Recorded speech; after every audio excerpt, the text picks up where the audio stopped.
சற்று முன் சென்னை ரசிகர்களுக்கு குட் நியூஸ் சொன்ன சிஎஸ்கே நிர்வாகம்.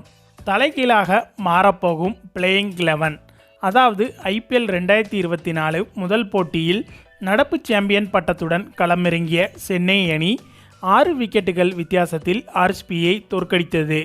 இந்த போட்டியில் சிஎஸ்கே அணிக்காக முதல் முறையாக களமிறங்கிய முஸ்தாபிசுர் ரஹ்மான் 4 விக்கெட்டுகளை வீழ்த்தி ஆட்டநாயகன் விருதையும் தட்டி சென்றார்.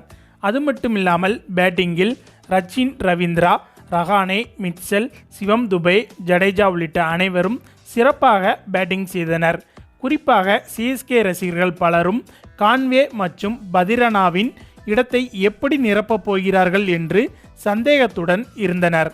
ஆனால் அந்த இடத்தை ரச்சின் ரவீந்திரா மற்றும் முஸ்தாபிசுர் ரஹ்மானை வைத்து சென்னை அணி சிறப்பாக விளையாடியது. கான்வே மீண்டும் கிரிக்கெட் விளையாடுவதற்கு இன்னும் 6 வாரங்கள் ஆகும் என்று தெரிவிக்கப்பட்டுள்ளது. அதேபோல் சென்னை அணியின் டெத் ஓவர் ஸ்பெஷலிஸ்டான பதிரனாவும் காலில் காயமடைந்துள்ளதால் முதல் பாதி ஆட்டங்களை தவற விடுவார் என்று கூறப்பட்டது. வங்கதேச T20 தொடரின் போது காயமடைந்த பதிரனா உடனடியாக இலங்கைக்கு திரும்பி சிகிச்சை எடுத்தார்.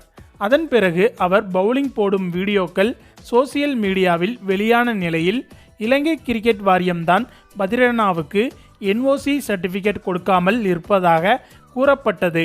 இந்த நிலையில் காயத்திலிருந்து முழுமையாக குணமடைந்த பதிரனா இன்று விமானம் மூலம் சென்னை வந்து சேர்ந்துள்ளார். இவர் நாளை சிஎஸ்கே அணி வீரர்களுடன் பயிற்சியில் ஈடுபடுவார் என்று கூறப்பட்டுள்ளது. கடந்த ஐபிஎல் சீசனில் சிஎஸ்கே அணியின் டெத் ஓவர் ஸ்பெஷலிஸ்டாகவும் தோனியின் செல்லப்பிள்ளையாகவும் பதிரனா இருந்தார்.